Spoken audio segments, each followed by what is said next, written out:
Wengine tumekasirikiwa, sio kwamba tumewakosea, sio kwamba tumewatendea mabaya, sio kwamba tumeendea kuyaganga.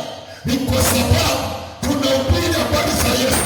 Tunapohubiri habari za Yesu, hakuna mchawi atakaa kwenye hilo eneo, hakuna mganga atakaa kwenye hilo eneo, hakuna watu wabaya watakaa kwenye hilo eneo. Akina Paulo waliwekwa magerezani kwa sababu ya kutenda haki. Sema amina. Sema amina. Geuke jirani yako, mwambie jirani, gereza lako ni lipi? Geuke tena jirani yako, mwambie gereza lako ni lipi?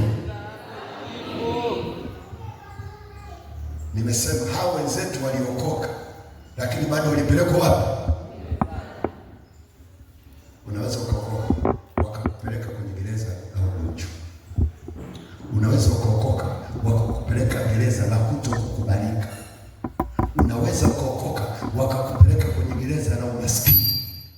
Unaweza ukaokoka wakakupeleka kwenye gereza la madeni. Unaweza ukaokoka wakakupeleka kwenye gereza, yani hata ufanye zuri hawakuelewi unachokifanya. Mwambie kila mtu ana kagereza kake. Mwambie tena kila mtu ana kagereza kake, ila tu hakaonekana. Sema amina. Sema amina. Sema amina. Akina Paulo walihubiri, baada ya kuhubiri wakajikuta kwa sababu ya Injili wamekamatwa, wamepelekwa wapi jamani? Kuna mtu anamwambia, mbona muombaji, kwani unapitia mateso? Na wengi wanafikiri tukiwa tunapitia mateso inawezekana labda hatujaokoka, si ndio jamani?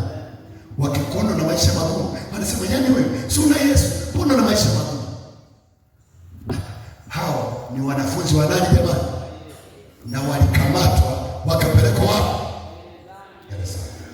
Sasa jioni ya leo nataka nikufundishe nini cha kufanya ukiwa katikati ya gereza. Nini cha kufanya?